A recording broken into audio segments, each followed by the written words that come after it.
My name's Najot Pawera, but usually just people call me Nav. I work at Buuuk. We're a small, in fact, here it is. We're a small strategic design and innovation consultancy. What we do is we've been for the last 10 years in Singapore building products in Singapore.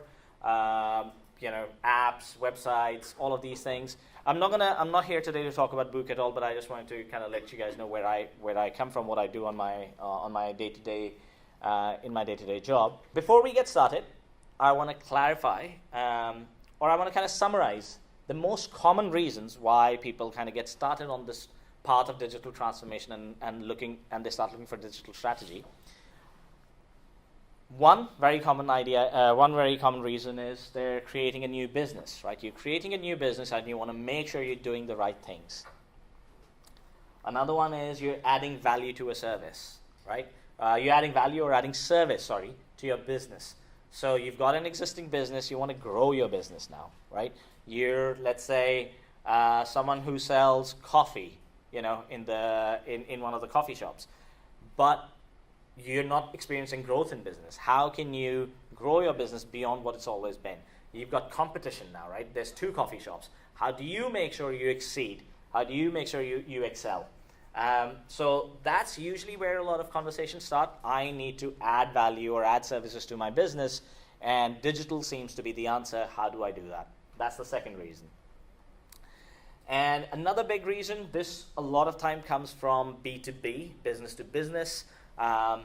Or another way of thinking about it, these are products that are built and used internally in companies.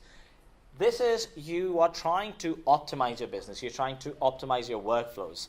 An example would be SPH used to be a print-only company, and now obviously it's very, very digital. So to be able to do that, you can imagine SPH would have to build a lot of tools internally that enable them to do all of this, right? To do digital well.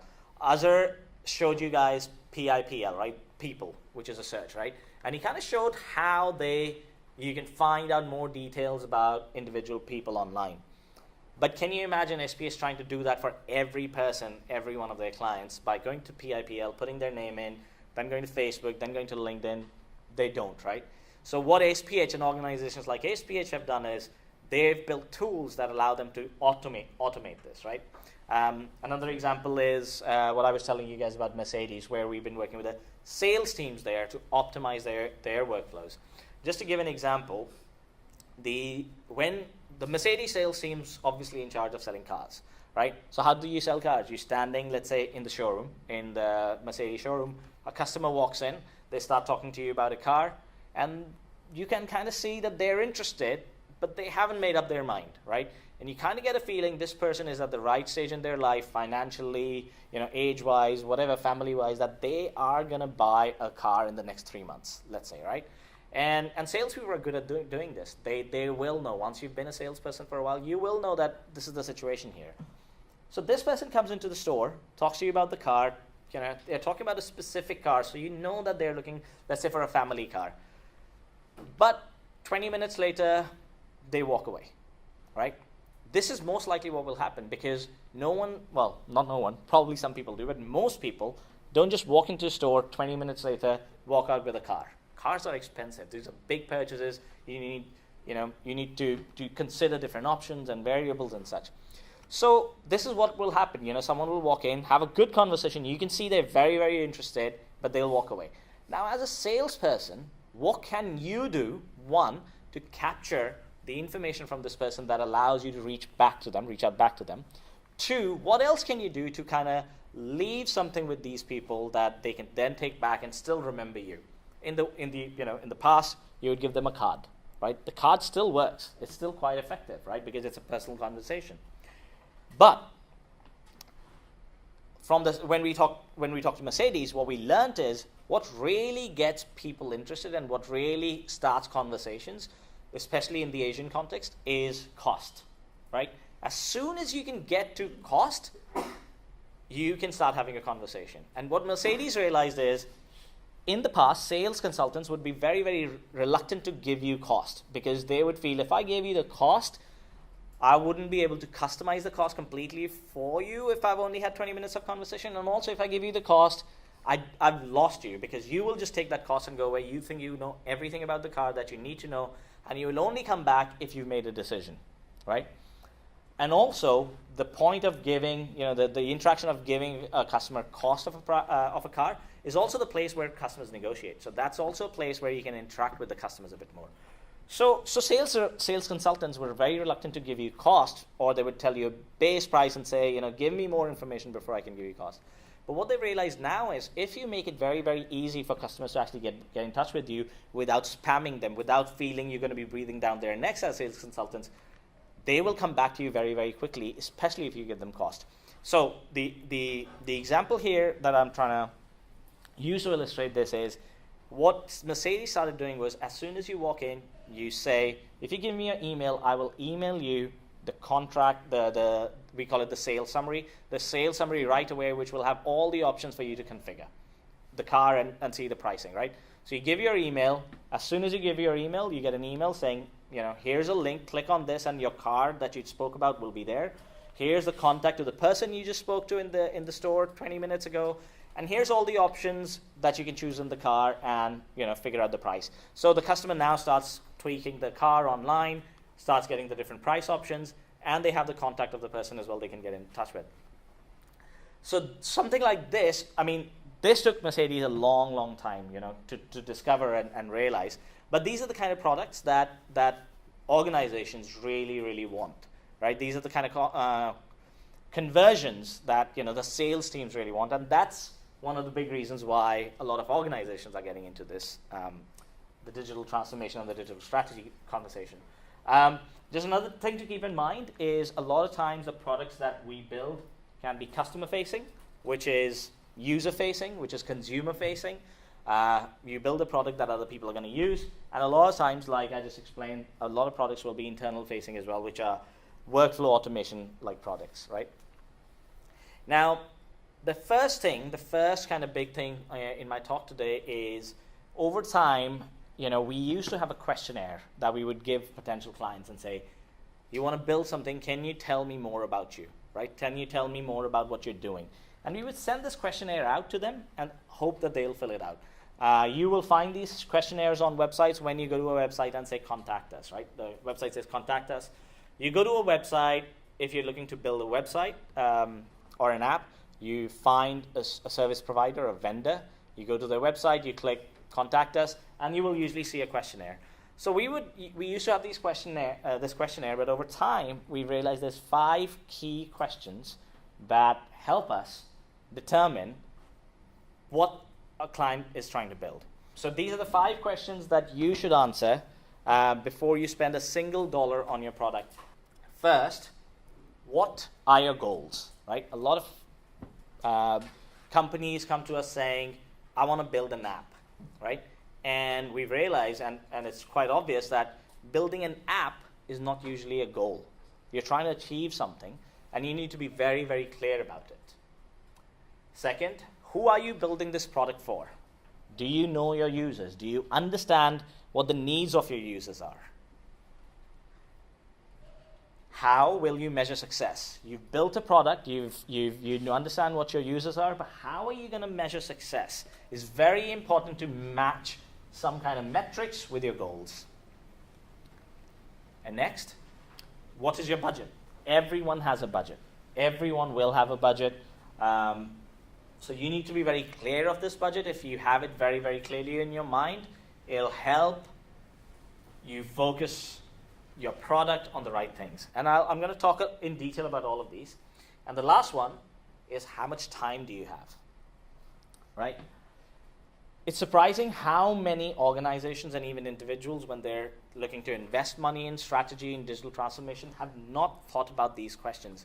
A lot of people have an idea and are just too eager to kind of jump into a conversation directly and start saying, can you build an app for me? How much will the app cost? A lot of these questions, when you ask someone how much will an app cost, you need to actually have a budget in mind, and you need to talk to them about what your goals are, what your users are. So I'm going to try and kind of break down these questions and give you guys a bit more info and a bit more techniques on how you can kind of answer these questions properly. What are your goals? This is a pretty straightforward one, right? So the main thing I would say here is that just remember, building an app or building a website is not usually a goal, right? An app or a website is just a means to get to your goal. Your goals need to be defined a lot more precisely. You need to be able to tie your goals to your business or the new business that you're creating. Goals would look like, I've put some examples, right? My sales team, for a bike sales company, the goal could look like my sales team's struggles to get all the info that they need. We have many different sources of knowledge and it's becoming a problem. So this person's goal is to optimize the info for their sales teams, right? The sales teams could be looking for customer info. They could be looking at their customer resource management system to see if this customer's already been talking to us before in the past or not. If someone walks into the store, you're a bike sales consultant, you might want to see, has this person bought any bikes from me before? Right? So you can maybe give them a discount or something. So all these pieces of information may be sitting in many different places, and this person, the bike sales company's goal is to get all of this in one place so that when my sales consultant's talking to a customer, they don't have to open 5 different websites and call people. They have all the information in one place. That could be their goal. On the other hand, for example, a florist could say, a very simple goal, I need to increase sales. Right? That's a goal. And they might be looking at digital as an avenue to grow their business. So pretty straightforward, but the main thing here is you need to define your goals, right? Most apps or websites, and I say apps these days, for us, apps, websites are kind of the same thing. They're just applications, right? Even a website is an application that you use. But the idea is that whenever you think of stepping into digital strategy or digital transformation, you have an idea. All you need to do here is think hard about what are you really trying to achieve? Why are you building this? Azhar mentioned this as well earlier. Whenever you're trying to do anything digital, why is a very, very strong question to ask. Why am I doing this? And then list it down very, very clearly. The second is, who are you building for? Now, this is not an easy question to answer. The most common answer I hear to this question, especially from companies that are building products for consumers, is, well, why do I need to say a small group of people that I'm building the product for? I want anyone and everyone to buy the product that I'm building. I want everyone to use the service that I'm putting out there. A florist might say, I am selling flowers. Anyone can buy the flowers, right? The problem with that kind of answer is it's too broad. It's not focused enough. Because if you say you're building the product for everyone, the people who are going to help you build these products are going to think, well, okay, that means you're building this product for teenagers, people who are in their 20s, people who are in their 30s, their 40s. You're building the product for people who are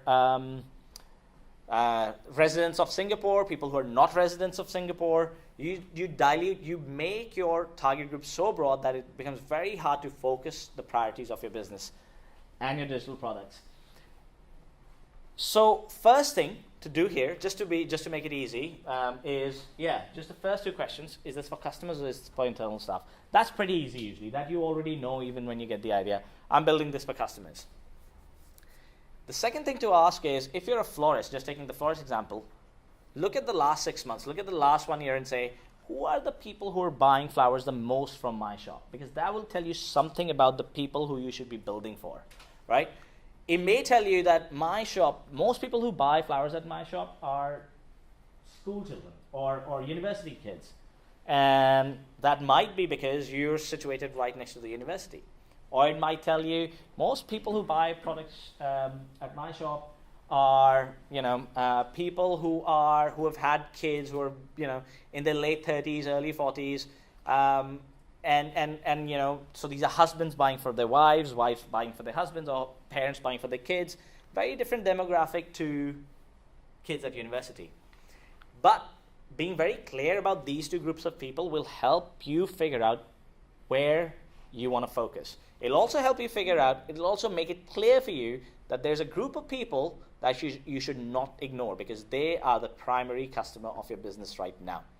If you're starting a new business, you should be looking at all these factors and trying to figure out who your customers will be in the future.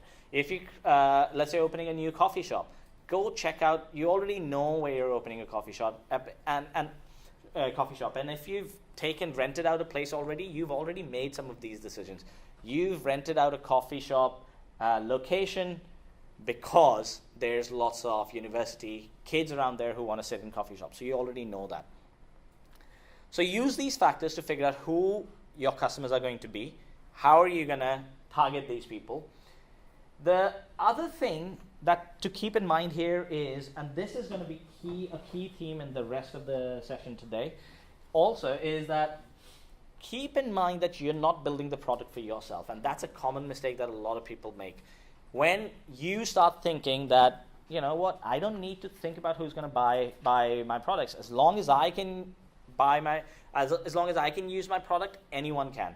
That's a very, very wrong step to start at, because you are already an expert at your product because you got the idea in the first place. People who are going to use your product in the end, they're not experts at your product. They have no idea what your product stands for because they're not you. So just keep in mind, you're never building the product for yourself. You're building the product for people who are going to be using your product. Two quick ways of trying to narrow down your users, or answering this question, who you're building for. First is the 80-20 rule, right? Don't think that you're going to build a product that everyone in the world is going to use. If you had to say, who are your, we say the 80-20 rule, usually it stands for 80% of the users are going to be very easy to get to, but the last 20% are going to be very, very hard to get to, right? And what we say when we start building a product, this rule gets many meanings in the product development stage, but at the beginning we say, pick your easiest to get to customers. What are the customers that you can get to the most easiest, and only target them. And start putting anyone who you think is going to be very difficult to get to in the 20 bucket. So if you're a florist, like I said, if you're at the university, primary users, you already know that, okay, 80% of the users are going to come from the university. So first thing might be, if you're starting now, you had a shop where kids were buying flowers, you want to now open an online store. First thing would be to make sure that the online store appeals to these people, right? First thing would be to make sure your online marketing is working in places where these people are hanging out. So putting university kids these days, putting your ads on Facebook may actually not be the most effective way. You may need to actually put your ads up on Snapchat and Instagram. These are all the trends that that you need to keep an eye out if you're dealing with very young kids. If you're dealing with parents and people who have kids and settle down in life, you may have a very different strategy to that, right? Even your marketing will change as well. But yeah, make your 80-20 rule. Think about it this way: where are you going to get the 80% of your users? And another way of spinning this same rule is called the day one scenario. The day one scenario says, let's say you've built your product and you're launching it online today. Who are those first 1,000 people or 100 people who are going to use your product, right? Think about that. Think about, you're not spending any marketing money on your product today. You've launched your product. All you're allowed to do, or all you can do, is share it on your Facebook, ask your partners or your colleagues or your friends to share it on their Facebook, on their Instagram. If this happens, everyone's sharing, who are going to be those first 100 to 1,000 people that are going to use your product? You can't count family, you can't count friends in that, because they're not using your product because they want to use the product. They're using your product probably because you built it. So disregard those. But who are going to be those first 100 to 1,000 people who are going to use your product? And what that will tell you is, who are going to be the people who are going to be the most easily attracted to what you've built, right? And as soon as you define that, you can again start focusing on those people first.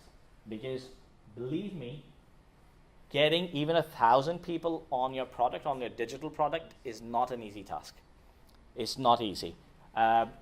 When I'll give you an example. I used to manage a social media product for Singtel. It was called Bubble Motion. It was very big in Indonesia, Philippines, and India. And I was building their digital platform for the social media product. And the cost of acquiring a customer for us, which means the money we had to spend on marketing before one person would sign up on our social media platform was about $3. So imagine, to get the first 1,000 people, that would be $3,000 spent. And 1,000 people in an app or a website is no users at all. You need users in millions, right? So if we wanted to get to 100 million users, we would have to spend $300 million to get those 100 million users. And if we've spent $300 million to get the 100 million users, no investors gonna, we have investors sitting here as well, no investors are gonna put money in us, right? That's not how businesses work. So the point I'm trying to make is getting users online is very difficult. If your business model is dependent on, I'm going to spend money in marketing and get business users in, that's going to be a very, very challenging thing, because acquiring customers online is becoming more and more expensive. Urban Saltatech, we got 3 people sitting here. You guys are trying to do this, right? You're kind of trying to increase your outreach, and the goals, again, why you guys are doing this is to increase the customer base, right? Is to increase the sales, is to increase the revenue. The more you guys spend on marketing, your company, your business is going to expect you to bring in even more sales, right? If we have users who are if we can identify these users, the 80% of the users, or the day one scenario users, the good thing about this is you are then very clear about the users who you think your product will appeal to. These users will start becoming the users who you will test your product with, because these users will have the patience to say, yep, I'll test your product. I'll do this for you. These users will become the users who over time will start giving you feedback. These will become users who will then go and promote your product. I'll give another example, probably a very famous example, so I think maybe many people know in this room, but still worth mentioning. When Facebook started, right? Facebook wasn't a social network. If I just kind of switch back to this version of Facebook, just read the second line. We have opened up the Facebook for popular consumption at Harvard University, right? Why Harvard University? Because Zuckerberg was studying at Harvard University. He knew if he wanted to make something where he could, where he needed other people to use this product for it to be successful, he wanted to figure out what his 80% of the people, where his 80% of the users would come from, where on day one he could get users. He targeted Harvard because he was at Harvard, he knew how that university worked. He could have launched this at Harvard, Stanford, Oxford, any university, or make it open to any universities, but he wouldn't be focused. When it was focused, he could focus all his energies in thinking, what are the students at Harvard doing? What do they need? What will make this interesting for them? He launched it at Harvard. Then he launched it at Stanford. Then he launched it at a few other schools. This is 2004, right? This is not very, very long ago. It took a couple of years. It took many years for it to become completely open, right? It was, if I'm not wrong, it was 2007 when Facebook, 2-3 years after it was online, that it became famous, that it kind of opened up and other people could start using it as well. But the point again is, focus your users. Be very focused about your users. Be very clear about who your users are. It'll help you on your day one when you launch the product. It'll make it very clear for you. Your expectations will be set properly. You will not expect 1 million users in the first month of the product, if it's a consumer product, because frankly, 1 million users only happens to 1 in a million products, right? Everyone wants 1 million users on their platform, but it doesn't happen for everyone on day one.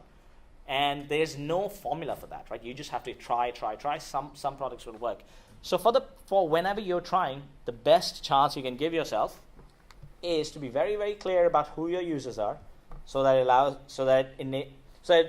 it focuses you're focusing your energy on the right people, and then you also have a good plan for day one. You've launched your product. Okay, on day one, these are the people I'm going to go after. I'm going to spend $500, not $3,000, to get my first 500 people, because I'm going to, let's say, for example, university, florist, I'm going to put up, I know my users are my university students. I'm going to go into the university and put up posters in the university. Let me get those users in first. I've spent $10,000, $20,000 to get the website up. Let me first get my return on that investment by just collecting more revenue from the university students, and then I'll start opening it out even more, because to do that is going to take more effort and more time, and it's going to cost more as well. A simple note, defining your audience doesn't mean you know your audience, right? So, and what I mean by that is, just because you can define your audience, don't fool yourself in thinking that now you know how your audience works. That still has to come. All you're trying to do right now is define an audience. You know, Azhar talked about personas, right? And that's a tool that we use a lot, because once we've defined who this audience is, we then go out and do research and try to figure out, okay, what are these people actually doing, right? What are their likes? What are their dislikes? What do they like? Why are these people buying flowers at, you know, I'm a florist. Why are university students buying flowers? You know, is there any time when they're buying flowers more or less, right? All of these things are still to come. So just keep in mind for now that defining your audience doesn't mean that you know your audience. We're going to talk about how to get to know your audience in a little bit as well. You know, this is because, you know, a lot of times we think, when we start writing down what we're building in a product and all the features, we think people think like this. But that's not how people think. People think like this. And I found a very funny anecdote. You may be building a pan, right? And you think this is how people are going to use your product. They may be used for other users as well, right?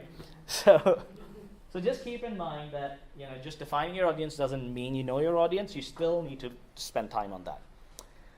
So that was, who are you building for? Now, the next question is, how will you measure success? The first point that we made was, what are you building? What are your goals? Why are you building this?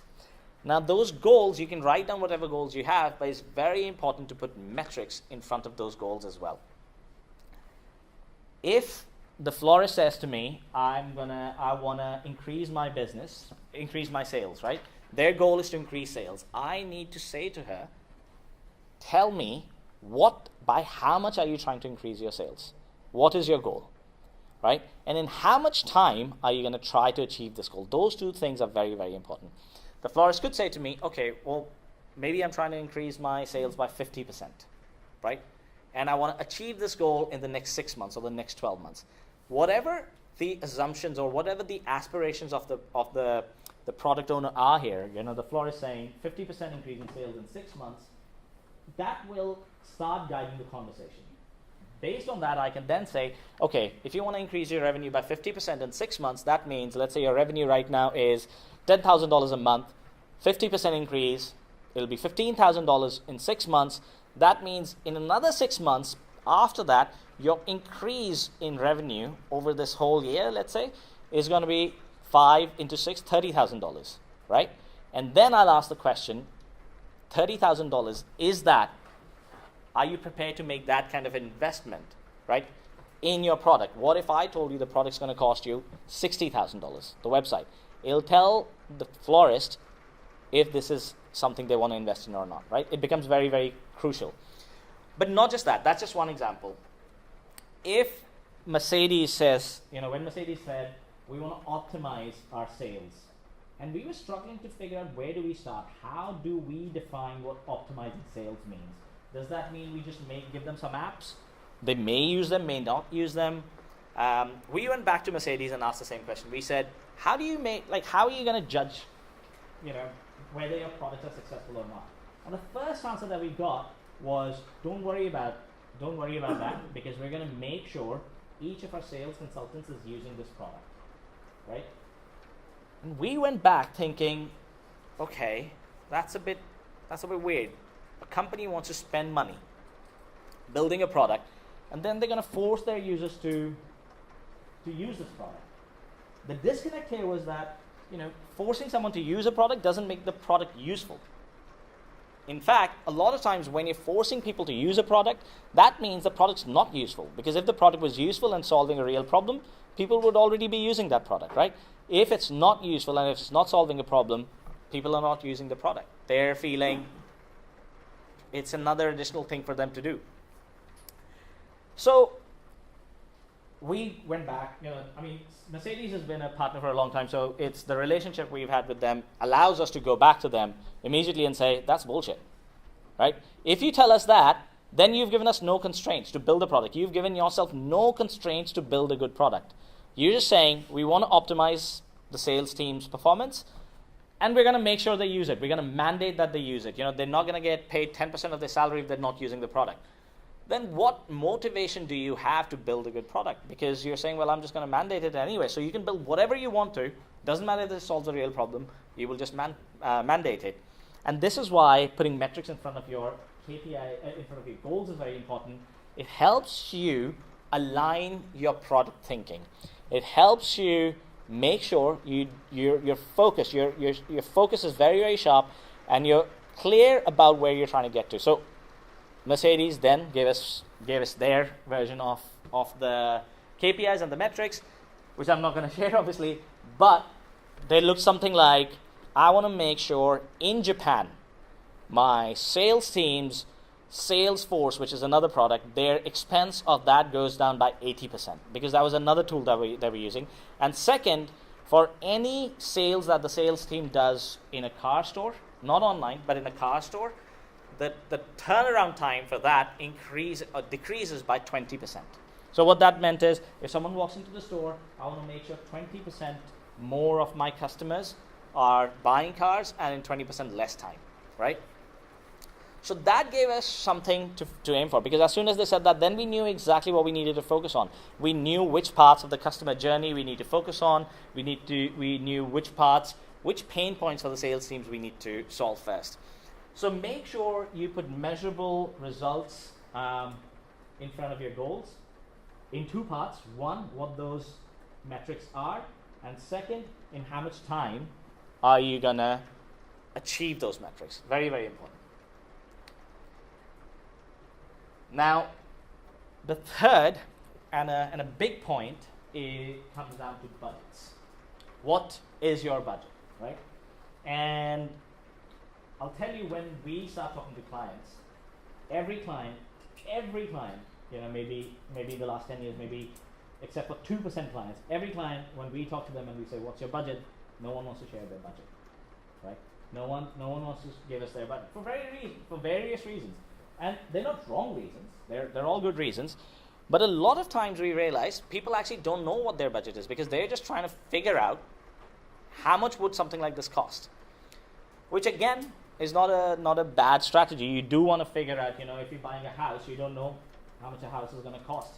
So you do want to figure out how much it's going to cost before you can decide how much money you need to put behind it. But at the end of the day, everyone does have a budget. You may not want to share it with your consultants, you may not want to share it with everyone, but you need to be clear what your budget is, because building products costs money. And you can waste a lot of time having conversations with a lot of people if you're not clear about your budget. If you're not clear about how much money you can actually spend on the product, you can spend 6 months just talking to different companies without really making a decision on which company to go with, because every company will give you a different number. You've not defined that constraint for yourself, and that's not going to help you. Now, the first thing that I mentioned, when people tell me, I don't have a budget, a lot of times that's also because people don't know what digital costs, right?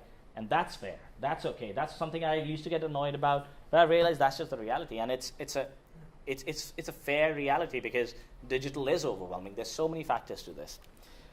So to approach this, the first thing I want to make it very clear, and it doesn't really help a lot, is digital budgets are actually not fixed cost.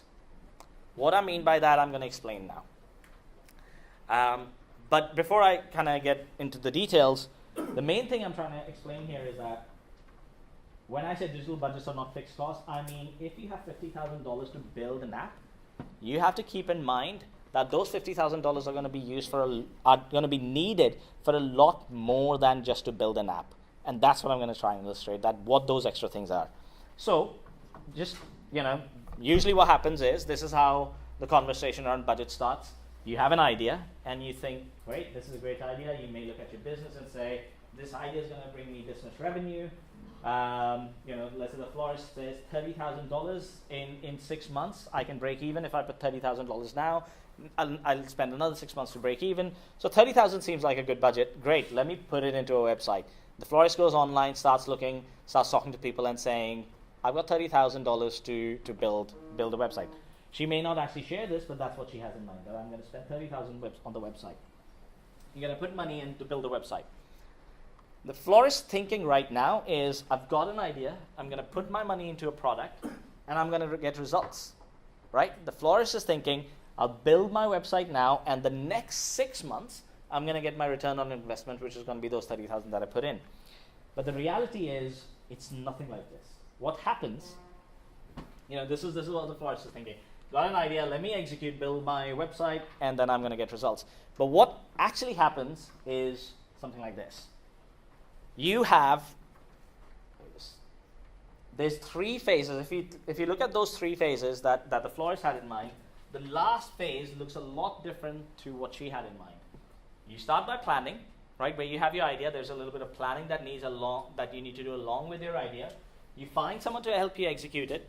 But the last phase is not the results phase. It's not, you don't get a cake at the end of putting a website. You put your website up on day 1. How are you going to get people? The last phase looks more like a growth phase, right? You've now got a plant. You've now got a tree that you now need to grow. And you're going to need money to make that tree grow as well. And that's one of the parts that gets missed in a lot of budgets, and a lot of digital budgets, and a lot of IT budgets. When I show the slide, some people ask me, so where's the cake? Where did the cake go, right? And the thing is, there is no cake. It's fruit that you get from the tree. And the growth part isn't a very simple part. It's not as simple as I've built my website, I'm going to put money into marketing. That's part of the growth. You need to put money into marketing. But like as I pointed out, you need to make sure your website keeps working for the next 6 months to one year. You need to make sure, something new might come up in the next 6 months. Right now there's Facebook and Snapchat, and maybe a new social network comes up. Let's say WeChat is now in Singapore. You will need to make sure your website is kind of integrated with WeChat as well. There will be all these costs. I'll get to the details of those costs in a second, because I'm going to just start from here and kind of walk through what we see most of the time goes into all these phases. So first phase, you have an idea. First thing you need to do is figure out, does it have legs? Is it viable? Is it solving a real problem? Is it creating value? Are people going to find it useful? Have you tested your idea? Now the testing part is quite crucial at this stage, because imagine you've got an idea. Again, the florist has an idea that I'm going to put my website online, right? I'm going to make a website, $30,000. I'm going to make a website. I'm going to put it online, and she's thinking, I'm going to now have university students coming to my store, start buying online store, and start buying flowers. If she spends those $30,000 and no one comes to the website, what is she going to do? She's going to think, well, maybe I should spend more money in marketing. She's going to spend another $5,000, $10,000 in marketing. Now she's spent $40,000. She's still not getting users. And she knows she's already spent $40,000. So those $40,000 are not going to be easy to let go of, right? She's going to do more to try and figure out, how can I get users to my website? The website now becomes her obsession. She's thinking, if I can get users to my website, they will start buying flowers. And she starts spending more in banners and posters, and maybe sponsoring small meetups or whatever. She's doing all of this to get users in. The problem is, if she had tested her idea before she even spent a single dollar in actually executing and growing, she would have found out some of those problems early on, right? Maybe the problem, if she did this testing, maybe the problem was that the website, the university Wi-Fi, only allows websites that have been whitelisted by the university as a way of protecting the students, right? You don't want students getting access to everything on the university Wi-Fi. So maybe she first needs to go and talk to the university admin council and say, hey, I'm trying to do this. Can you help me get my product online? And testing your idea, how would she test this idea? She could do it by just going online, signing up for a blog, saying this is, Joyce's florist shop, asking a few students to say, hey, can you go online and buy my product? And she wouldn't do this because she knows that it won't work. She's just doing it to discover anything that that she doesn't know.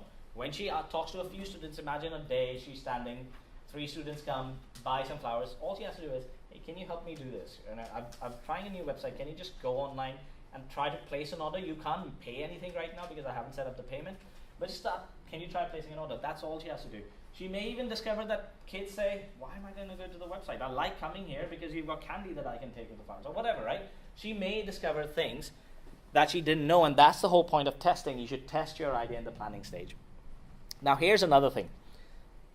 For Joyce, if she's running her own florist shop, she's an entrepreneur, she's quite confident about what she can do, she's very determined, she may be able to, and it's a small business that she's been running for a very long time, she may be able to do the entire planning herself, right? You may be thinking she can get all the ideas herself, but the reality is a lot of times she won't be able to, because again, digital's overwhelming, you need someone to help you with this. So even here, you should budget to get some help. And I'm going to add $1 there as well, right? This is really the reality. You can think that you can do the idea stage yourself, but the reality is you spend a little bit of money here, it can save you a lot of money here, right? And there's many ways of spending that money. You don't have to work with consultants. As I've already showed you guys a few websites that you can start using online. SurveyMonkey is one. That's the research, that's the planning part. You go on SurveyMonkey, you start creating some surveys, start getting some people to fill out surveys. There's many tools available online, and after this workshop, everyone's going to be getting emails, with some sort of course content, and I'm going to be sharing with you guys some places where I think many different types of businesses can actually do this kind of planning and research and testing themselves online. There's a few links in there which are also going to talk a little bit about prototyping. You can actually prototype your own websites. And I'm going to talk about prototyping later, so I'll get to that later. The second phase is the execution phase, right? So execution, I'm going to go through this quite briefly, because again, we're going to have more detail later on, but also because I don't want to bore everyone with the details. In the execution phase, the main point I want to make is that don't think building a website is just that, just building a website. You should be aware, if you're putting money into this, you should be aware who are the different people involved in building the website. There will be designers, there will be content writers, there will be developers, there will be quality assurance, there will be testing, there will be security audits, privacy audits, all of these things. But I know what I'm trying to do here. No, I'm not trying to do this, but I know what I'm doing here. I'm overwhelming because I'm saying all these things, right? What I'm trying to make you guys aware of is there's all these things. You may go to vendors who don't talk about anything like this. You may go to consultants who don't talk about anything like this. You may find a friend who can do this website for you, and they may not know any of these. Keep in mind these things are important. If you don't pay attention to these things on day 1, they will come back on day 10 or day 20 or day 30. When you're budgeting, make sure whoever you're talking to talks about these things. They say, and you ask them, how much money do I need to spend on all of these? The other thing is, you do need all of these things. A lot of these things are mandatory. You just need it. You need security audits if you're collecting any kind of information. Security and privacy audits, if you have payments online, you will need this. You just can't get away from it. So even if Joyce the florist, wants to open a website, she needs to make sure her privacy and security is in the right place, right? She needs to care about this. And there's many ways of getting around it without going through expensive audits. You just use a service like PayPal, for example, right? You outsource all of this security and privacy to PayPal. If you're allowing people to buy flowers online, when someone buys a flower online, let them pay through PayPal. PayPal will take their email, their credit card, all of those details. You won't have to keep any of that stuff, and that'll be good for you, good for Joyce the florist, because she doesn't have to care about privacy and security because she doesn't own any of the data. PayPal will give you money. Obviously, PayPal will take a cut of that. But there's many ways of doing this, but these are things you should be clear about, you should think about when you're budgeting. Unfortunately, these things are not easy to explain in a setting like this. These are really things you should talk to people who are going to help you build these products. And I would advise go to many potential partners and talk to them. Keep these things in mind. Again, these are going to be part of the workshop course, the content as well that you guys get later on. Will be in the form of a checklist just to help you guys make sure if you're having these conversations, you're keeping those things in mind. Then comes the growth, right? This is the most crucial part that seems the most relevant today. Now, growth consists of a lot of different things. Marketing, right at the top. You've launched your product, you've launched your website. How are you going to get users in? You need to spend money in marketing. You will need to, believe me. You could think that you would have the best product in the world, that everyone's going to start using it. Even if you've built the best product in the world, but no one's seen it, no one's going to use it. You need those first set of users to come in. If your product's really good, they will start inviting other people in, and that growth is still going to be very, very slow. But you do need to make sure that you budget for it. budget for marketing. Most of the times, when you launch a product, you're not going to get viral growth. So you need to cater to organic growth. You need to cater to growth that you can sustain.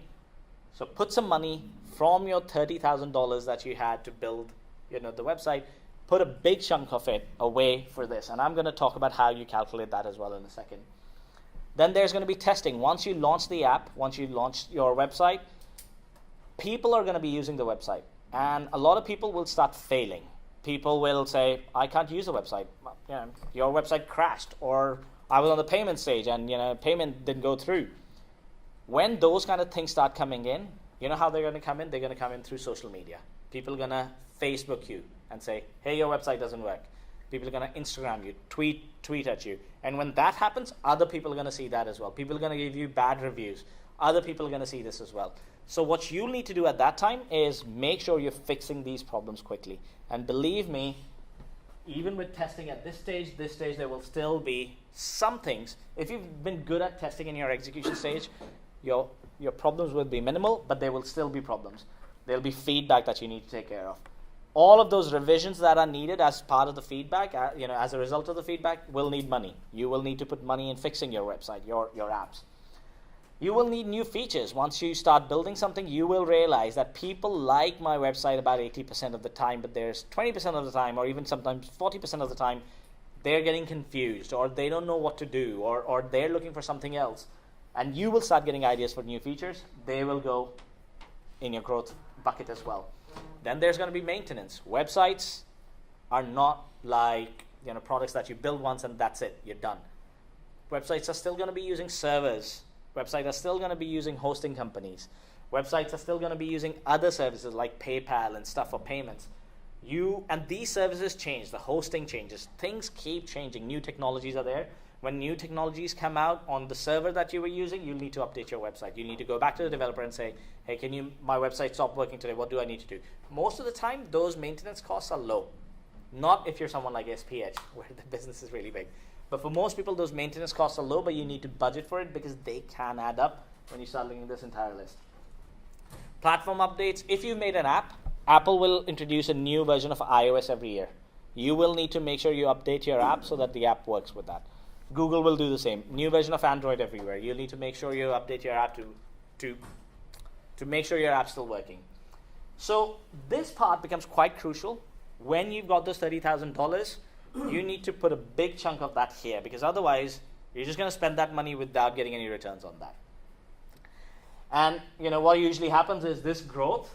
If you're getting good growth, you will want to build new features. You will want to grow this business more, and this growth will automatically start feeding into your planning, right? So we've got all of this. There's a lot to kind of absorb here. How do we figure out how much money should be put in planning, execution, and growth? This is usually what I say to people. And in your planning, budget for about 10 to 20%. Now your planning budget could also be used for initial design research, could also be used for initial designing, could be used for many things, but budget this much, because once you start having these conversations and in your mind you've got 10 to 20% of the budget, which is just for planning, you will start asking the right questions. You will go to people and people will say, I can start building the app for you tomorrow. You will say, no, wait, stop, hold on. I first need to find someone who can take from those 30,000, someone who can take $3,000 and make sure I'm doing the right thing. You go talk to someone, you do prototyping, you do testing, you go find a design team that can help you build this. You find a freelancer that'll sit with you for 5 days and quickly make a prototype version of your website, and then you start showing it to students and start getting their feedback. If you have budgeted for that, then you will be able to have these conversations, otherwise you'll struggle. Then there's the execution part. 80 to 90% of your budget will obviously go into the execution, right? But this is only half of the story. We know there's this story as well, right? This is called, we usually use the word CapEx because that's what organizations use. CapEx means capital expense, right? One-time expense to build a product. The second part is the OpEx, which is the operating expense. Now this really depends, but as a standard, it can go from anywhere from 20% of your project cost per year to 100%, 1000%, depends. if you're someone like Lazada, you may have spent $300,000 building your website, right? Lazada is an e-commerce website, e-commerce platform. You may have spent $300,000 building the website, but it's an e-commerce platform, really, really, really competitive. They're probably spending close to 1.5 million, probably more, on just marketing themselves every year. So their OPEX is going to be really, really high. Joyce the florist, $30,000. If she had $30,000, my advice to her would be something like, yeah, use about 20 to 22,000, something like that, in that range for your CapEx, right? Use that. And then you've got about $10,000, which is about 30% of your budget, to make sure you actually get $30,000 back, right? So you can then, once you've got your website online, you can then start advertising on social media, on Twitter, on Facebook, start putting banners in the other cafes, start maybe even having deals, which kind of will fall into your marketing budget, that if you buy 2 bouquets, I'll give you 1 free. Those kind of things all will be part of your marketing budget, right? To drive people online, you may say, if you buy this bouquet here, it's $10 at the shop. But if you buy it online, for the next 2 months, it's $8. So you're losing $2 on your sales. So all those will fall into your marketing budget, and that's usually how we calculate what your OPEX is going to be. 20%, just keep in mind, this is not 20% of the 30, well, this makes up 100% of your project capital expense, and this is on top of it. It can go anywhere from 20 to 100%. 20%, I would say, is the minimum. When you work with partners in the industry, when you work with vendors, agencies, the maintenance will be somewhere from 15 to 20%, right? That's what they will charge you to maintain and make sure your services keep working year over year, right? If you're doing that, then you don't have any budget for marketing here, so you still need to add more budget for marketing. So keep these numbers in mind, take your 30,000, sit down and try and figure out how you can break it. You may not be able to afford a 30,000 website. You may be able to afford a $30,000 website, but you're not going to be able to earn that money back if you don't have anything in growth. So you might be better off building a 20,000 website and then going from there. Oh, that's lucky. Don't know what happened. So now getting to something even more crucial. I've kind of shown what are the costs involved in making an app or a website. Like I said earlier, I say app because from our point of view, apps, websites, everything is the same now. But how much do these services, these digital properties actually cost? How much does it cost to build an app or a website? Of course, my first response to this is going to be, well, it really depends, right? This is a question we get asked a lot. In fact, this was one of the questions that was part motivation for this workshop as well, right? SPH Reboon, one of the senior guys from SPH said, this is a question we get asked a lot, right? How much does an app cost? And we don't know how to answer that, or how do we explain that, because it's such a complex question. So I'm going to try and break it down in very short time, not going to take too much time here, but try to give some clues on how to think about this. What kind of budgets are you looking at? But I'm going to first set the context right, that how much an app costs really depends on what you're trying to build, just like kind of like a house, right? If someone says, how much does a house cost? Imagine your friend or your brother or your sister, someone in the family coming to you and say, hey, I want to buy a house. How much does it cost? Can you answer that? You can't, right? You may start answering by saying, well, if it's a 2-room HDB, it's going to cost this much. But if it's a 3-bedroom, if it's near the city, it'll be this much. If it's here, it'll be this much, right? So similarly, what you're trying to do here is get more information, and that's the information you need to be ready with before you can estimate how much your project's going to cost. If you're trying to figure out how much does a house cost, there's all these things. There's many more, right? I've just listed a few. Is it an HDB? Is it a landed house? How big is it? How many rooms do you want? Which neighborhood and who built it? Just how old is it? All these things play a big role in determining how much a house costs. Similarly, how much does an app cost? A slightly better answer, but not the complete, a slightly better question, but not a very comprehensive question is to say something like, how much does an app that does something cost when it's built by this company? And I'm trying to play on 2 points here. One is, you need to be clear when you want to figure out how much your digital property is going to cost. You need to be clear about what you're building, because you need to know what you're trying to do. Are you just trying to make a website where someone can sign up for a newsletter? That's a very simple website. Or are you trying to build a website like a social network or an airlines booking website, right? Those are 2 very different things. So you need to be clear about what you're building. Most people usually are. You just need to define it. And the second is, what kind of quality are you are you looking for? Because the same app will cost you different if you go to 5 different partners, and a lot of times it will be because some partners have a lot more experience, they have less experience, some will have a smaller team, some will have a bigger team, but in the end, you're looking for stability, reliability, and the quality, right?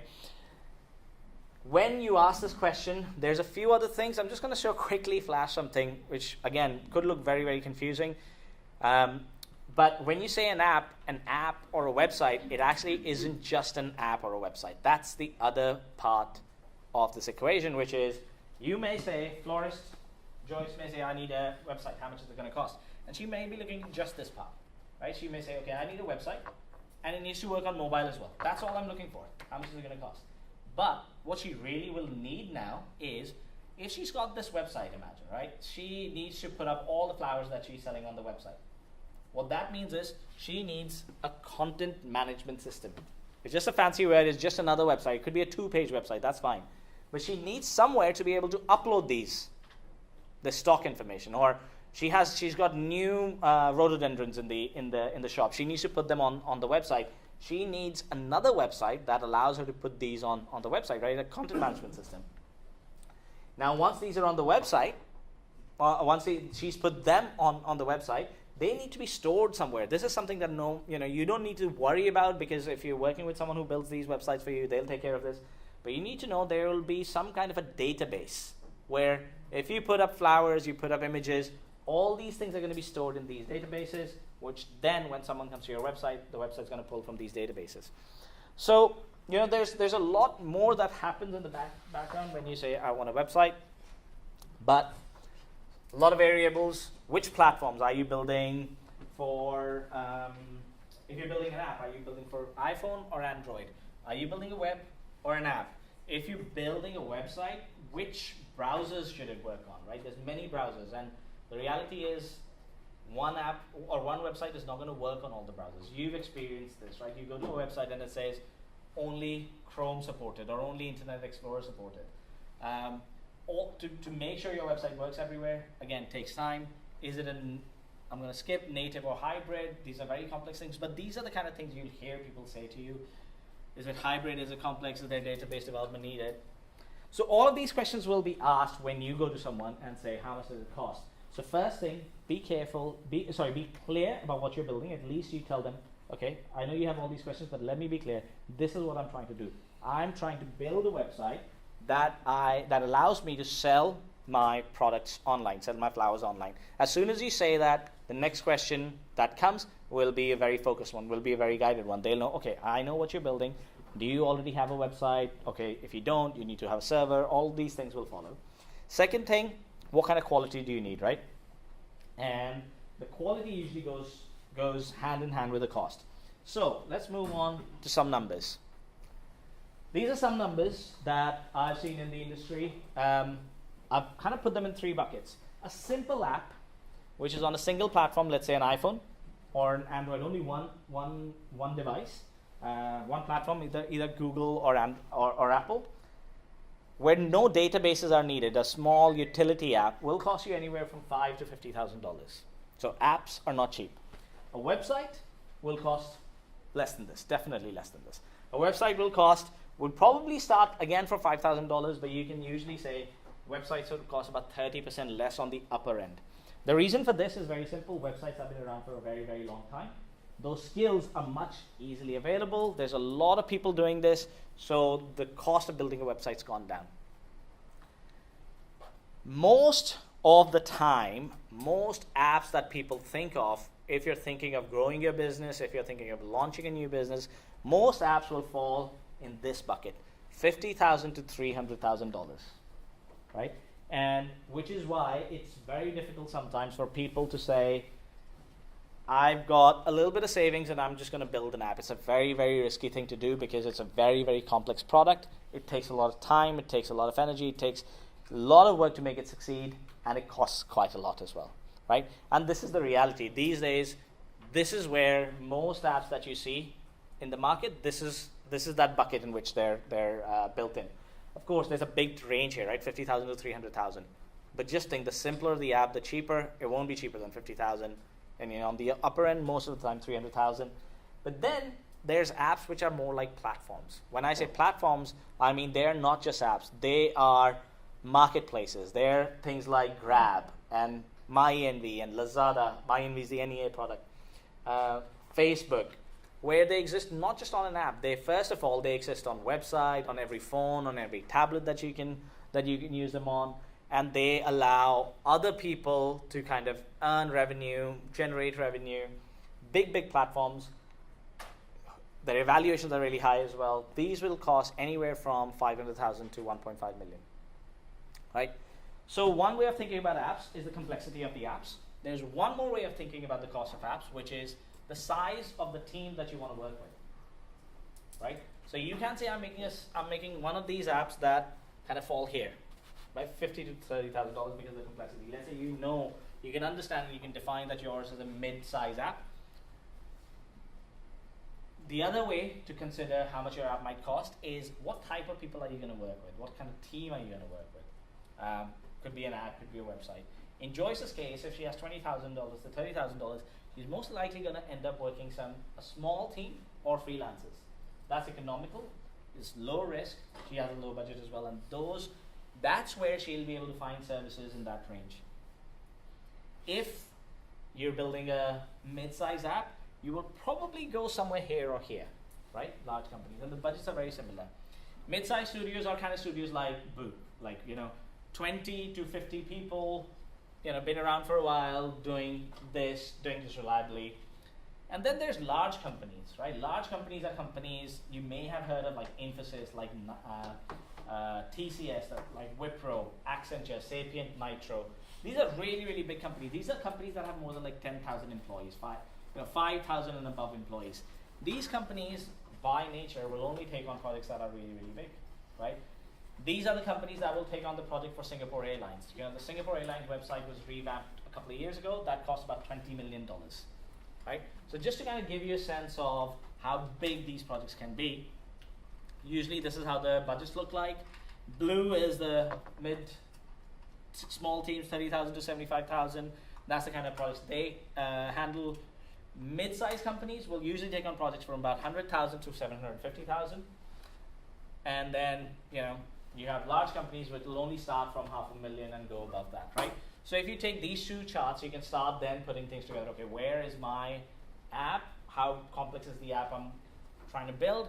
And then what are my options? Who can I work? If you have $50,000 and you go to Sapient Nitro, they will probably say, we're not the right partners for you, because that doesn't fit into the kind of people we work with. But if you have $750,000 and you go work with freelancers, you will know that will also be putting yourself in trouble. So here's a quick tip. Here's one way of figuring out how much you need, how much money you need, here's a quick way of trying to figure out answers to all these 5 questions that I just shared. Go talk to agencies. Go talk to people who build this, right? Anyone who's in the business of building apps or websites will be more than happy to sit with you for a coffee for an hour or so. That's where they get the business from, and be able to try and help you answer all these questions. Anyone will be happy to do that. You come to Buuuk, you come to any freelancers. If they can see you as a potential client, if you've got an idea you are a potential client, they will be more than happy to sit with you and help you answer these questions. And the best thing to do is don't just go to one, go to 4 or 5. You get a sense of who are the people who you kind of have a good wavelength with, who are the people who you kind of have a good vibe with, you can talk to, and you'll get 5 different benchmarks on the time people think it'll take to make your app, on the money, on the budget. You get 5 different benchmarks, 5 different data points, and you can take it from there and go from there. Now, I know we've kind of overshot, but I've got just one last point to make on budgets, which is fixed cost and material versus time and material, right? Now, fixed cost, time and material, 2 most common ways of budgeting projects. Fixed cost means you go to someone and they say, you pay me $100,000, or Joyce goes to someone and says, you pay me $30,000 and I'll build your website, right? Sounds very simple, sounds very attractive. Time and material usually says, I charge you $500 per day. And I'll charge you, if I work for 3 weeks, I'll charge you for 3 weeks of work. If I work for 4 weeks, I'll charge you for 4 weeks of work, right? Obviously, it doesn't sound very attractive, right? Because you're like, well, the budget, I don't know how much the budget is going to be in the end because they may keep working. But there's a few things to keep in mind here. There's pros and cons with both of these models. So I just want to quickly note them. Fixed cost, the big positive of the fixed cost is you can fix your cost there, right? And you can say, here's my $30,000 and you build everything and your partner will promise that. And if everything goes well, this is a great model because you've got a fixed cost, you know your cost not going to be above this, and you get the website.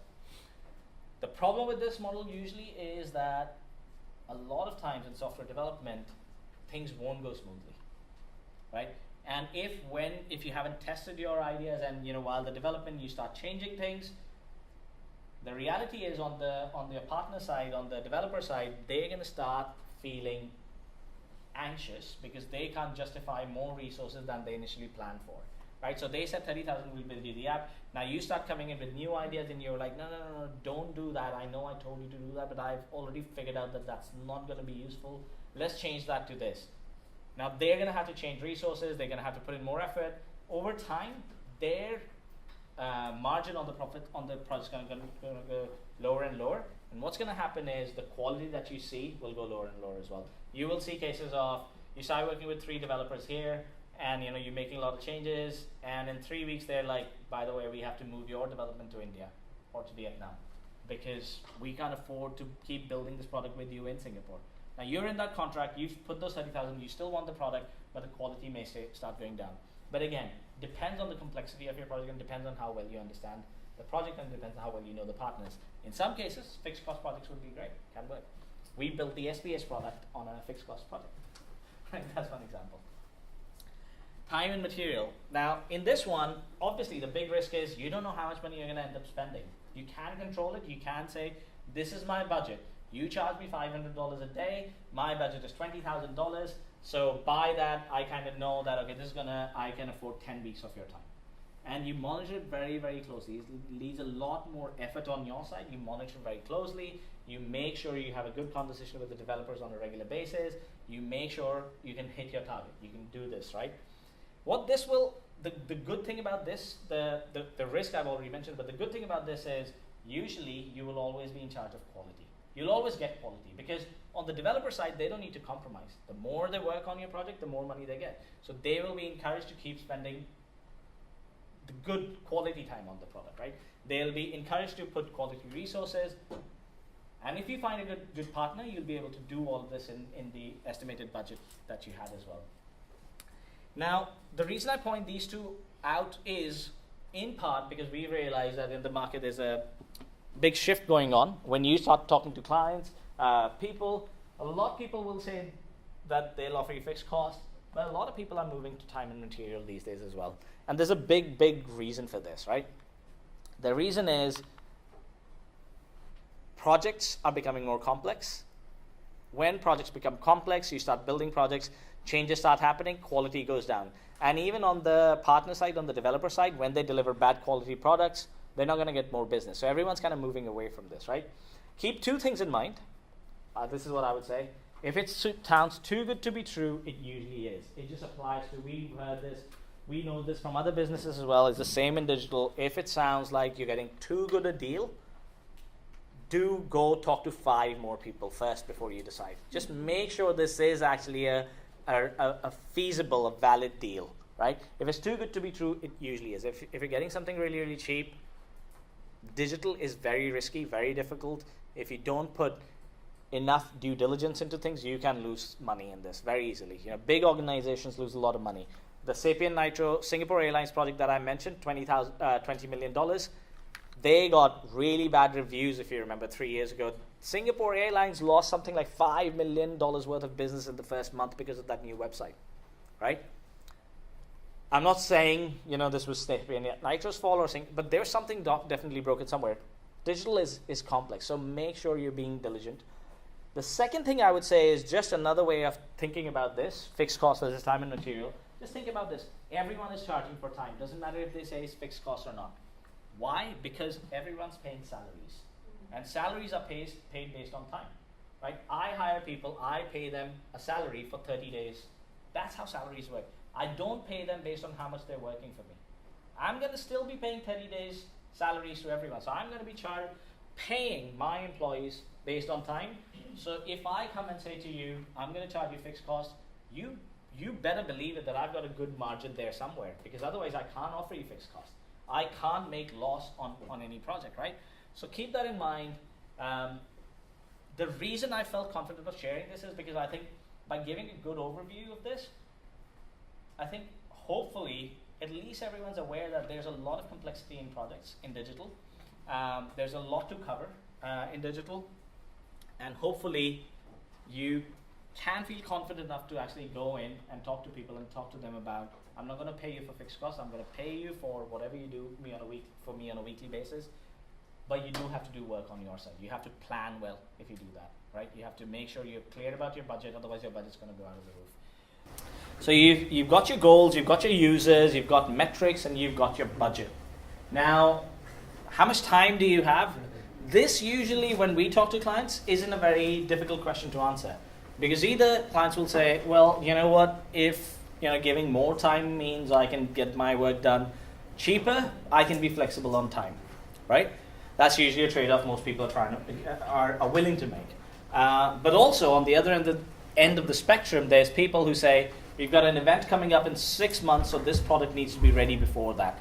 Or, you're launching an F&B business, you want to hit the market at the right time of the year, for instance, right? So sometimes you will have time, and sometimes time constraints, and sometimes you won't, right? And when you don't, that usually is a little bit of a worrying signal, because if you've set a budget, if you've set your goals, and if you've set your metrics, you should have put some indication of time somewhere, right? Especially in your metrics, that I'm going to try and achieve this in this much time. Example, going back to a florist, Joyce, if she said that my goal is to increase my revenue by 50% in 6 months, based on that she projected to say, my increase in revenue is going to mean 30,000 worth of extra business by the end of the year. Is she willing to wait for that revenue till middle of next year or the end of the next year, right? So most likely she's not. She wants to do this because she wants to start seeing that revenue soon. So there will be some time. Most of the time, if you're flexible with it, that's fine. But there's one more thing again that you need to consider for digital. Kind of ties back to when we were talking about budgets and how growth is, your budgets are never fixed. Kind of tying to that your digital products will never be finished. We've already established that, right? We've already talked about budgets. We've already said budgets don't end. The cost doesn't end when you launch the product.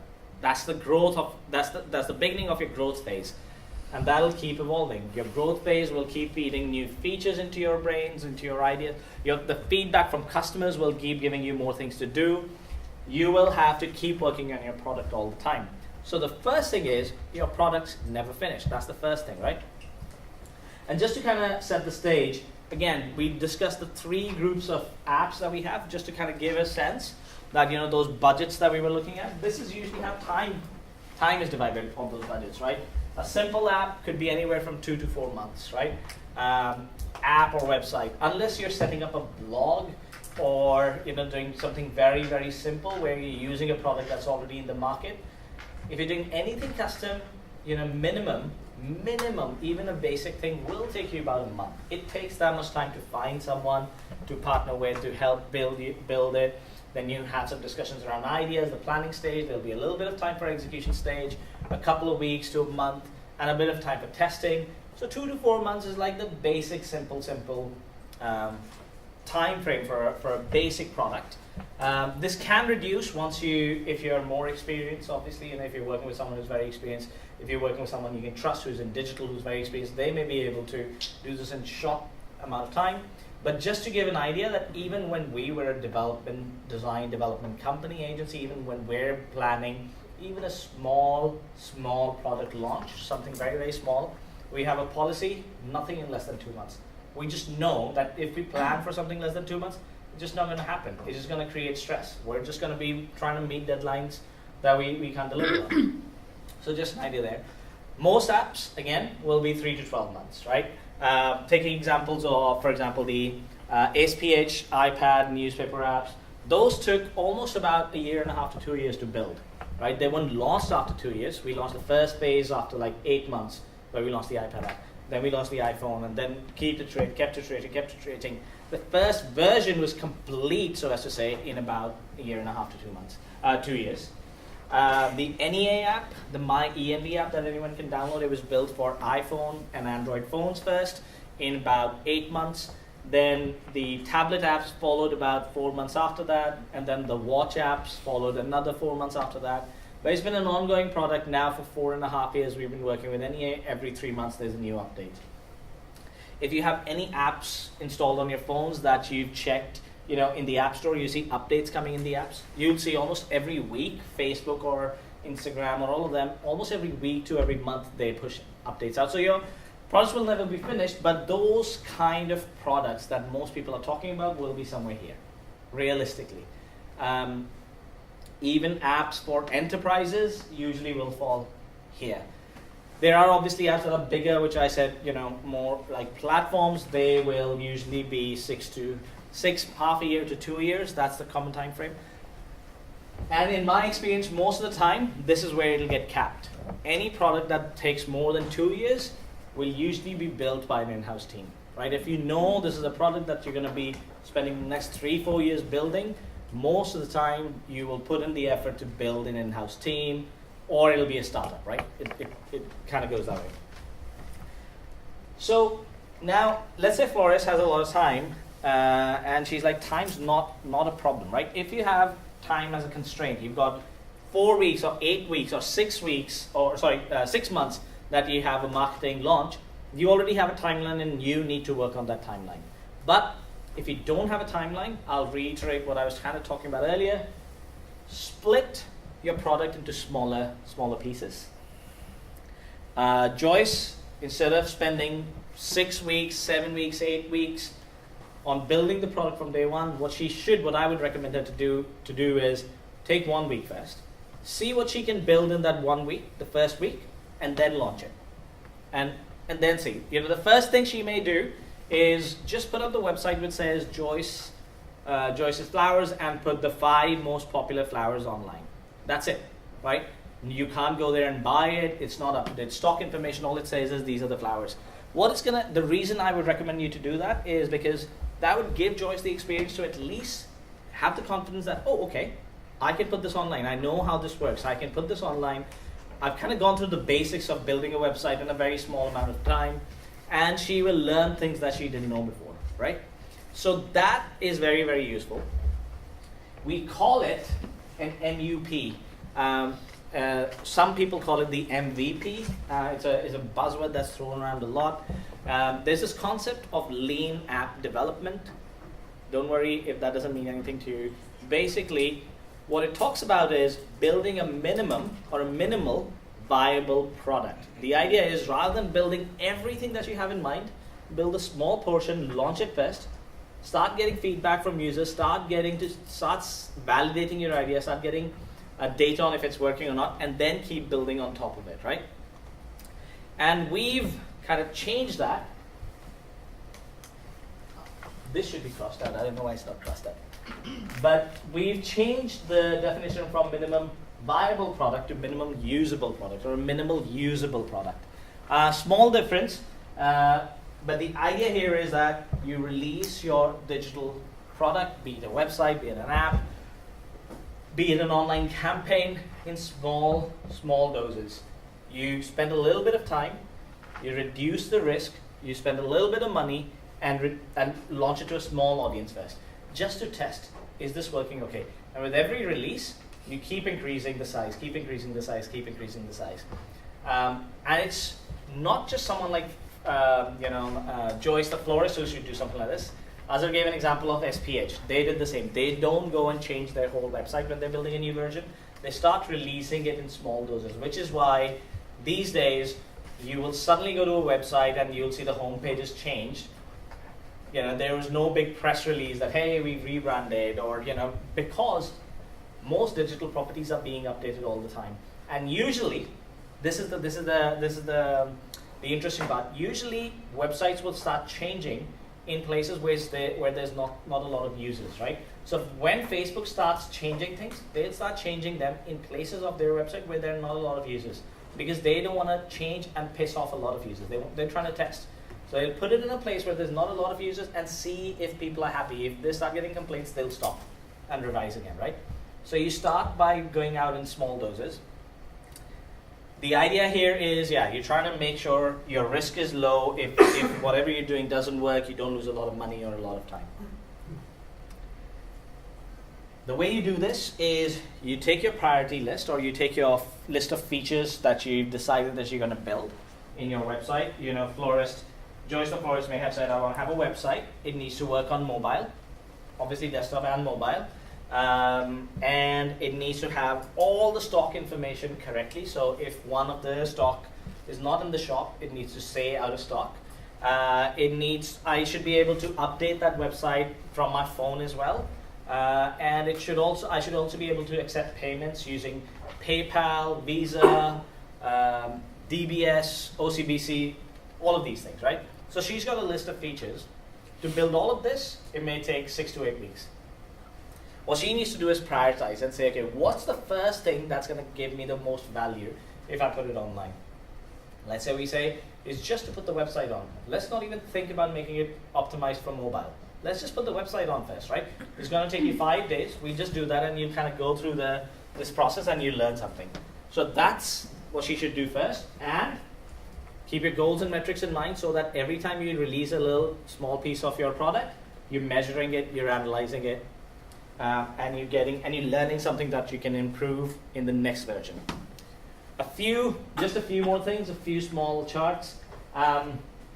Usually, this is what happens. You've got functionality, reliability, usability, and design. This is, let's say, a product triangle.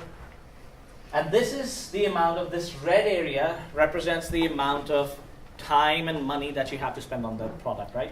Most people would put that and say, I want to build everything. So they'll put it here to say, I want to build all the functionality. The time and money is limited. They'll just work towards building all the functionality. What will happen is they won't care about reliability. They haven't tested the product. They haven't managed to work with a good partner. They haven't tested for usability issues. It's not well designed. That's usually what ends up happening. So just another way of looking at this is, you should be approaching it something like this, right? Rather than trying to build everything, choose a small piece of functionality, make sure it's reliable, make sure it's usable, make sure it's well designed, so that you give your idea the best chance to succeed, right? Because it's been well designed, it's been tested. Another kind of take on this is, don't build a product. If you're trying to build a car, or let's say you're trying to build a means of transportation, don't build it like this. Don't start. You'll have to start from a wheel. That's fine. But what's this? This is completely, you first build one wheel and you've got 2 wheels. It's completely unusable. Then you build a car with maybe just the bottom part of the car and something like this. It might not be the most useful products that you're building in the intermittent stages. The idea here is that every stage of your small minimum usable product should be useful, and usable. So you should be building something like this. You're trying to build to transportation, build something like this, right? Every stage of your product should be a usable product. That's how you should be thinking of making it smaller, right? I'll give another example. If Joyce said, I'm going to put, the first version of my website is going to be, you'll see the top 5 selling products on the website. That's a great start. Let's say she says the next step is going to be the payment. I put the top 5, I want people to start buying it, right? So I want to be able to take payments. So she builds that. The problem she may run into now is that people will start buying products online, but she's not built the functionality to update the stock information in the website, which means people are going to be buying products. She doesn't have the stock, so she can't deliver. She's going to start getting really bad feedback. People start coming back and saying, you've taken my money, but you're not delivering my product. And she's going to have to run around, try to fix that. Or another example could be, she builds the website and builds the functionality to update the website and has the payment as well, but the website doesn't work on the phone, which means university students who are most of the time just on their phone are probably not going to use her website, because they're just going to go online, look at her website. It's going to look like this small compressed website. They're going to lose interest and they're not going to do that. So just think about what will make your product usable at every stage. Keep in mind what you're trying to test, and then proceed, right? Maybe Joyce does build a website that doesn't work on phone, but she wants to build the products, the stock, and the payment because she wants to test the payment because she thinks if she doesn't test that, she'll lose more money. So Joyce will know best, but yeah, keep that in mind. And the last thing here is there's this thing, this is called the product management triangle, right? We've got scope, we've got time, and we've got money. And they say that the idea here is that these are the three things that define quality of your product. And there's two common approaches to this triangle, to use this triangle. One approach is to say you can only focus on one of these, right? And you focus on one, and that will decide the other two. Give you an example. If you've got the scope, if you know you're building something like Facebook, that will decide how much money and time you will need, right? The other thing is you could say, I've got $100,000 to spend, I want to build a social networking website, right?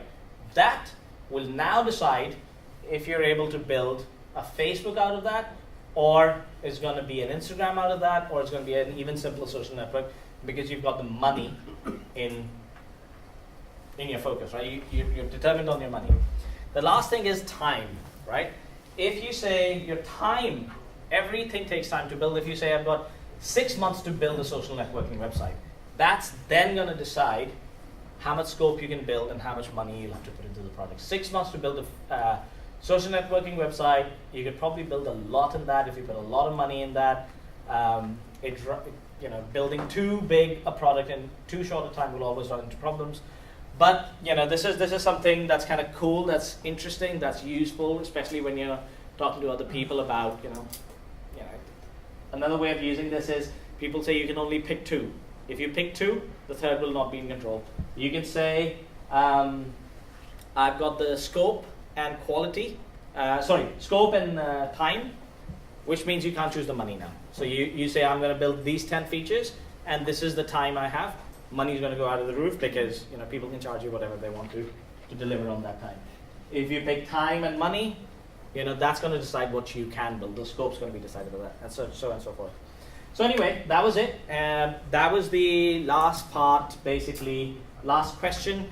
And we're going to actually have a mini break again. Sid's going to come on. But just before that, I have one closing question, which I think everyone should also look at. This is kind of like an extra question, not the 5 core questions, but something everyone should think about is once you start with your digital transformation, digital strategy, are you prepared for this, right? And the key things here to keep in mind are, if you're in an organization where you're trying to make this change, do you have the buy-in and the involvement of the big stakeholders, right? Stakeholders are people who can influence the product, who can influence the decisions. You need buy-in from them. You can't, we've seen a lot of times stakeholders delegate digital strategy to someone junior, and then that person is not able to get anywhere because they don't have the buy-in from the stakeholders. Digital strategy isn't like changing a technology, isn't changing the tools, it's a complete change in mindset. We've already spoken about how social media isn't a part-time thing. And I can add to that, we used to try and do that part-time at Buuuk. We realized it's not part-time. That's why Sid is here. He used to be our freelance social media consultant, and now he's hired full-time because we're like, it can't work for you.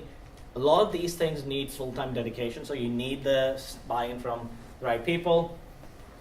There may be people, if you're building internal tools, you may need staff who are gonna need training for these new tools. So start planning for that. You may need customers, you may need to make customers aware that there's a change coming. Customers may be used to something. People don't like changing. If you go to a website, if you go to Grab and book a cab, right, and there's a green button which you tap every time to book a cab, if tomorrow they make that button pink and put it on a second page, you'll be completely confused. You don't like that. They may think they're improving something. You're not going to like that. So customers don't like change, so make sure you start kind of in advance preparing customers for this change. Roll out the changes to a small set of customers and such. And yeah, so digital strategy and transformation can be a big thing. It can take time. You need buy-in from the right stakeholders. It'll just make your journey much, much easier. And with that, I'll end kind of like the first part of the session. In the second part, we're going to look at a few more examples and also talk a bit more about customer journey mapping. So there's a new exercise.